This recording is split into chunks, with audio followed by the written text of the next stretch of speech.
Hello students, welcome back. Myself Kulbir Kadyan, Assistant Professor of Chemistry from Government College Israna.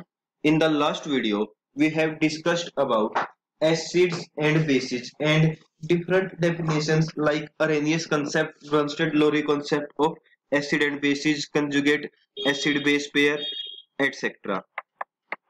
In this video, we'll discuss next topics like acid strength of non-metal hydrides. Non-metal hydrides are like HF, HCl, H2O, in which hydrogen is bonded with non-metal.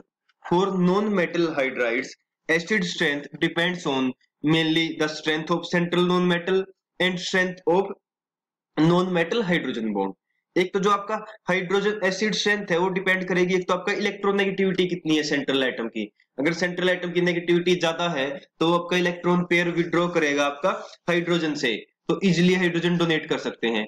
Second depend करेगा आपका strength of non metal hydrogen bond, जो आपका bond strength है उस पे।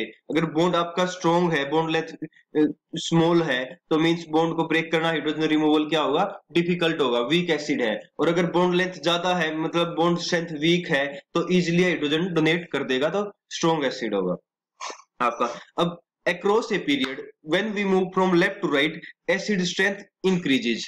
Left to right जाते हैं ना हम, तो एसिड स्ट्रेंथ इंक्रीज करेगी।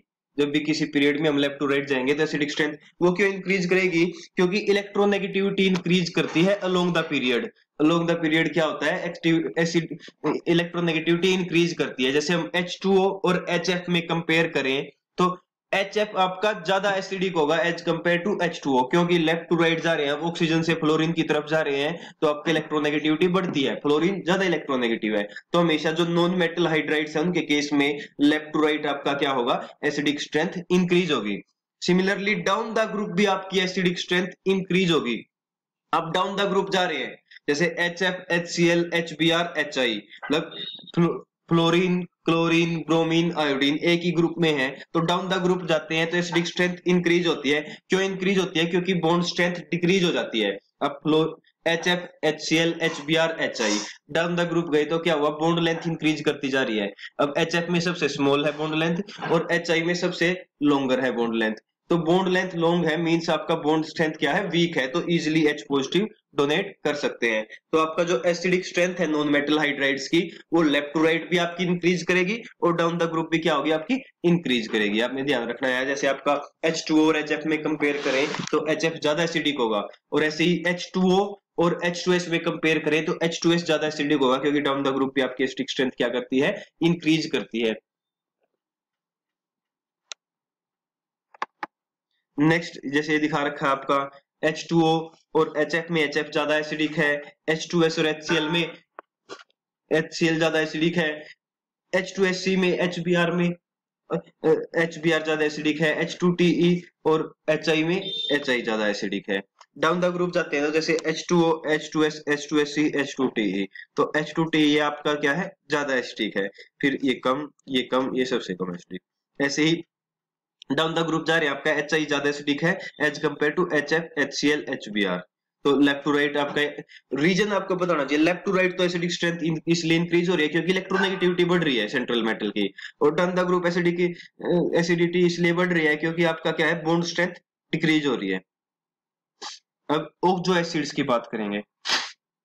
ओक्सो एसिड्स वो एसिड्स होते हैं जिनमें जो एसिडिक हाइड्रोजन है वो ऑक्सीजन एटम से बॉन्डेड हो, तो उनको कहते हैं आप ओक्सो एसिड। जैसे H2SO4 हो गया आपका, ठीक है, फॉस्फोरस के एसिड्स हो गए आपके।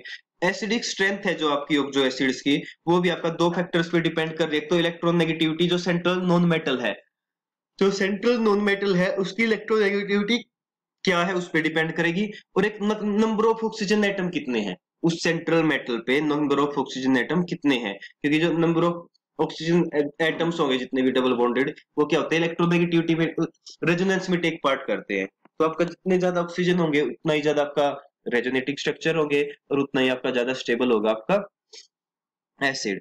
अब एक्सो एसिड्स में जब अगर same number of oxygen atoms है, ऑक्सीजन एटम सेम है, तो एसिडिक स्ट्रेंथ इंक्रीज करेगी जैसे जैसे आपका जो सेंट्रल मेटल है उसकी इलेक्ट्रोनेगेटिविटी इंक्रीज करती है। अगर आप सब कुछ सेम है, सिर्फ सेंट्रल एटम चेंज कर रहे हैं, तो जिस सेंट्रल एटम की इलेक्ट्रोनेगेटिविटी ज्यादा होगी आपका, वो आपका ज्यादा एसिडिक होगा। और अगर सेंट्रल एटम एक है, ऑक्सीजन का नंबर अलग अलग है, किसी में एक ऑक्सीजन, किसी में दो, किसी में तीन, किसी में चार, तो उसमें क्या होगा, जिसमें ज्यादा नंबर ऑफ ऑक्सीजन एटम्स हैं वो आपका क्या हो जाएगा, ज्यादा एसिडिक हो जाएगा। ध्यान रखना है आपने।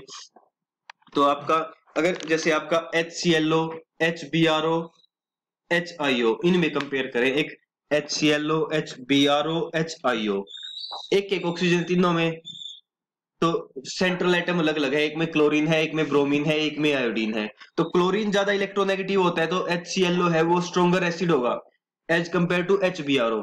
HBrO ज्यादा स्ट्रोंगर एसिड होगा एज कंपेयर टू HIO। तो सेंट्रल मेटल पे डिपेंड करेगा वहां पे। और अगर सेम सेंट्रल एटम है, जैसे HClO, HClO2, HClO3, HClO4, यहाँ पे सेंट्रल एटम आपका सेम है, लेकिन नंबर ऑफ ऑक्सीजन एटम क्या है, अलग अलग। तो जब नंबर ऑफ ऑक्सीजन एटम अलग अलग है, तो वहां पे क्या होगा, जिसमें ज्यादा ऑक्सीजन वो आपका ज्यादा एसिडिक।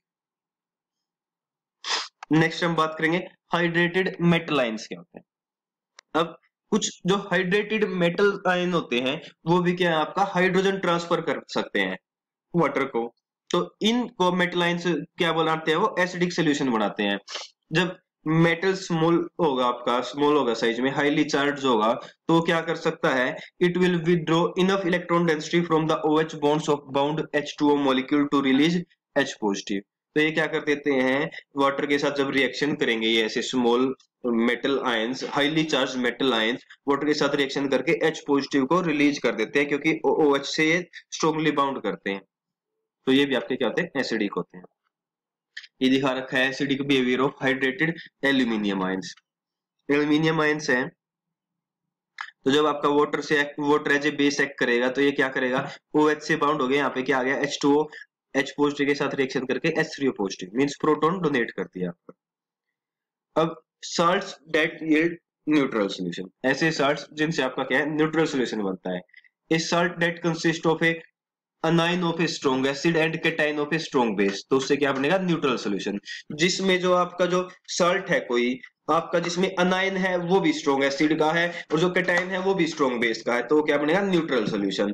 जैसे NaNO3 है, एक साल्ट है आपका जो बनता है आपका NaOH और HNO3 से। अब आपको पता है HNO3 आपका स्ट्रॉन्ग एसिड है और NO3 उसका क्या हो गया, अनाइन।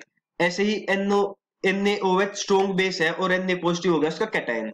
तो NaNO3 में क्या होगा, Na है जो वो कैटाइन है आपका स्ट्रॉन्ग बेस का, और NO3 नेगेटिव है वो अनाइन है स्ट्रॉन्ग एसिड का। तो जो ये साल्ट है ये क्या होगा, आपका न्यूट्रल साल्ट होगा आपका, क्योंकि न्यूट्रल होगा, क्योंकि ना तो Na और ना NO3 वाटर के साथ रिएक्शन करेंगे। अब कुछ ऐसे साल्ट होते हैं जो एसिडिक सॉल्यूशन, जिनको जब वाटर के साथ रिएक्शन करेंगे तो सॉल्यूशन क्या होगा, आपका एसिडिक आएगा। पिछले वाला था जो आपका NaNO3, उसमें क्या था, आपका न्यूट्रल सॉल्यूशन, वाटर के साथ कुछ एक्सटेंट तक रिएक्शन ही नहीं करेंगे। अब एसिडिक सॉल्यूशन क्या होगा, जिस टाइम पे अनाइन तो है आपका स्ट्रॉन्ग एसिड का और आपका कैटाइन है वीक बेस का, तो जो सॉल्यूशन बनेगा आपका, जो साल्ट बनेगा, उसका वाटर सॉल्यूशन क्या होगा, आपका एसिडिक होगा। जैसे NH4Cl की बात करें हम, इसमें कैटाइन है NH4 पॉजिटिव और अनाइन है Cl नेगेटिव। अब Cl नेगेटिव आपको पता है HCl के साथ आता है, तो स्ट्रॉन्ग एसिड का तो क्या है, अनाइन, लेकिन NH4 पॉजिटिव ये आता है NH3 का बेस है। NH3 क्या होता है, आपका वीक बेस होता है, तो NH4 पॉजिटिव है वीक बेस का कैटाइन, और Cl है अनाइन, Cl नेगेटिव है अनाइन ऑफ स्ट्रॉन्ग बेस। तो जो इनके मिक्सचर से जो साल्ट बना NH4Cl, तो वो क्या होगा, एसिडिक होगा नेचर में। जब भी NH4Cl है आपका वाटर के साथ रिएक्शन करेगा तो H पॉजिटिव क्या होगा, प्रोड्यूस होगा, H पॉजिटिव बनेगा आपका। अब बात करते हैं हम ऐसे साल्ट्स जो बेसिक सॉल्यूशन बनाते हैं। इसका उल्टा हो जाएगा उसमें, जिसमें अनाइन तो है वीक एसिड का और कैटाइन है स्ट्रॉन्ग बेस का, तो जो उसका सॉल्यूशन होगा वाटर में वो क्या होगा, आपका बेसिक सॉल्यूशन होगा। जैसे आपका सोडियम एसीटेट है CH3COONA, अब Na है आपका पॉजिटिव कैटाइन NaOH का, NaOH आपका स्ट्रॉन्ग बेस है, लेकिन जो एसीटेट आयन है CH3COO नेगेटिव, वो आपका अनाइन एस्टिक एसिड का CH3COOH का, जो आपका क्या है, वीक एसिड। तो यहाँ पे अनाइन वीक एसिड का है और आपका कैटाइन स्ट्रॉन्ग एसिड का है। तो क्या होगा यहाँ पे, जो सॉल्यूशन होगा इसका सॉल्ट का, वो क्या होगा, आपका बेसिक होगा, क्योंकि OH रिलीज करेगा ये आपका वाटर के साथ रिएक्शन करके। जब अगर केटाइन भी आपका एसिडिक है और आपका अनायन भी आपका सॉरी आपका केटाइन भी आपका वीक है और अनायन वीक एसिड का है और आपका अनायन भी आपका वीक बेस का है, तो उस टाइम पे क्या होगा? तो जब आपका सॉल्ट में आपका अनायन वीक एसिड का है और केटाइन वीक बेस का है, तो जो पीएच ऑफ सॉल्यूशन है वो एसिड स्ट्रेंथ और बेस स्ट्रेंथ के पे डिपेंड करेगा आयंस के। जैसे आपका NH4CN है, NH4 पॉजिटिव कैटायन है आपका वीक बेस का अमोनिया का, CN नेगेटिव अनायन है वीक एसिड का HCN का। तो ये आपका इनकी स्ट्रेंथ पे डिपेंड करेगा, आपका कितनी स्ट्रेंथ है अलग अलग पर्टिकुलर NH4 पॉजिटिव इसकी और HCN की, कि उस अकॉर्डिंग आपका सोल्यूशन क्या होगा, एसिडिक या बेसिक होगा। एक आपका the levelling effect, important topic है कि लेवलिंग इफेक्ट क्या होता है। जो जितने भी आपके स्ट्रॉन्ग एसिड और बेसिस है are equally strong in water, all strong acids and bases are equally strong in water. Water में क्या है? इक्वली स्ट्रॉन्ग है। All strong acids dissociate completely to form H3O positive ion, while all strong bases dissociate completely to form OH negative ion. ये पता है आपको, जितने भी स्ट्रॉन्ग एसिड होंगे कंप्लीटली डिसोसिएट हो जाते हैं H पॉजिटिव, मींस वाटर है तो H3O पॉजिटिव की फॉर्म में, जितने स्ट्रॉन्ग बेस है वो सारे OH नेगेटिव की फॉर्म में डिसोसिएट हो गए। In water, the strongest acid possible is H3O positive and the strongest base possible is OH negative. तो वाटर के अंदर जो स्ट्रॉन्गेस्ट एसिड है जो पॉसिबल हो सकता है वो H3O पॉजिटिव है और बेस के अंदर OH नेगेटिव है। तो H2O क्या करता है? Exert a levelling effect on any strong और एसिड और बेस। कोई भी स्ट्रॉन्ग एसिड या बेस है उस पर लेवलिंग इफेक्ट एक्सर्ट करता है वाटर। लास्ट आपका जो डेफिनेशन है, आपका जो डेफिनेशन हम कर रहे थे, इंपॉर्टेंट डेफिनेशन डिस्कस कर रहे थे एसिड और बेस की, वो है लीवाइस एसिड बेस डेफिनेशन। जो लीवाइस बेस होता है ऐसा स्पीसीज, कोई भी स्पीसीज जो इलेक्ट्रॉन पेयर को डोनेट करे, इलेक्ट्रॉन पेयर को डोनेट करके बॉन्ड बना ले, उनको आप बोलते हैं लीवाइस बेस। और लीवाइस एसिड होते हैं ऐसे स्पीसीज जो इलेक्ट्रॉन पेयर को एक्सेप्ट करके बॉन्ड बना ले। तो एक टाइप से जो इलेक्ट्रॉन पेयर डोनेट कर रहे हैं वो लीवाइस बेस और जो एक्सेप्ट कर रहे हैं वो लीवाइस एसिड। तो लीवाइस डेफिनेशन है वो जो एसिड बेस को वो मानती है donation and acceptance of electron pair to form a covalent bond. अब लीवाइस बेस है, अगर बेस की बात करें तो उसके पास क्या होना चाहिए? या तो लोन पेयर ऑफ इलेक्ट्रॉन होना चाहिए डोनेट करने के लिए। अगर आपका कोई भी सब्सटेंस जो ब्रोंस्टेड लोरी बेस है वो आपका क्या होगा? लीवाइस बेस भी होगा। अब लीवाइस एसिड क्या होगा? लीवाइस एसिड के पास क्या होना चाहिए? वैकेंट ऑर्बिटल होना चाहिए जिसमें वो लोन पेयर्स को एक्सेप्ट कर सके नया बॉन्ड बनाने के लिए। बहुत से ऐसे भी आपके सब्सटेंस है वो ब्रोंस्टेड लोरी एसिड्स नहीं है लेकिन वो लेविस एसिड है। तो लेविस डेफिनेशन है जो एसिड्स की क्लास को एक्सपेंड करती है। एसिड्स जिनका जैसे हम करेक्टर ब्रोंस्टेड लोरी डेफिनेशन के अकॉर्डिंग हम उनको नहीं डिफाइन कर सकते थे एसिड्स की कैटेगरी में, लेकिन अब लीवाइस डेफिनेशन के अकॉर्डिंग उन कंपाउंड्स को भी हम एसिड की कैटेगरी में क्लासिफाई कर सकते हैं। अब इलेक्ट्रॉन डेफिशिएंट मॉलिक्यूल्स आपके क्या होते हैं? Levi's acid. जैसे बोरोन और एल्यूमिनियम के ज्यादातर कंपाउंड्स आपके क्या होते हैं? इलेक्ट्रॉन डेफिशिएंट होते हैं, आपका इनका ऑक्टेट कंप्लीट नहीं होता। जैसे आपका यहाँ पे BF3 है, बोरोन पे 3 फ्लोरीन एटम्स लगे हुए हैं, तो इसमें आपका 6 इलेक्ट्रॉन्स है बोरोन के ऑक्टेट में, ऑक्टेट कंप्लीट नहीं है, आपका 6 इलेक्ट्रॉन्स हैं। तो ये क्या करेगा? आपका जब रिएक्शन करेगा, इसके अनऑक्यूपाइड आपका p ऑर्बिटल है तो क्या कर सकता है? लोन आपका लोन पेयर ऑफ इलेक्ट्रॉन को एक्सेप्ट कर सकता है। जैसे जब ये बेस के साथ रिएक्शन करेगा, अमोनिया के साथ रिएक्शन करेगा, तो अमोनिया के जो लोन पेयर है उनको एक्सेप्ट करके अडक्ट बना लेता है, कोवलेंट बॉन्ड बना लेते हैं BF3 अमोनिया के साथ।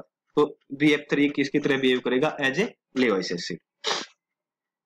अब पोलर आपके मल्टीपल बॉन्ड से जिसके पास कंपाउंड्स के पास, वो भी लीवाइस एसिड की तरह बिहेव कर सकता है। जैसे आपका SO2 है, SO2 है आपका जो सल्फर डाइऑक्साइड है, वो भी आपका लीवाइस एसिड की तरह बिहेव करती है, क्योंकि आपका क्या करता है? ऑक्सीजन एटम आपके लोन पेयर्स सल्फर पे एक्ट कर सकते हैं। सल्फर पे अटैक करेंगे तो जो सल्फर ऑक्सीजन का बॉन्ड है वो ऑक्सीजन के पास आ जाएगा, और जो आपका ऑक्सीजन पे नेगेटिव चार्ज आएगा वो हाइड्रोजन से कनेक्ट करके यहाँ पे अडक्ट बना लेगा आपका। तो ये भी आपका यहाँ पे क्या कर रहा है? SO2 है जो सल्फर, यहाँ पे आपका सल्फर लोन पेयर्स को एक्सेप्ट कर सकता है। तो आपका ये क्या है? Levi's acid. बाकी हम नेक्स्ट क्लास में करेंगे बाकी जो क्लासेज हैं एसिड्स की। Till then thank you.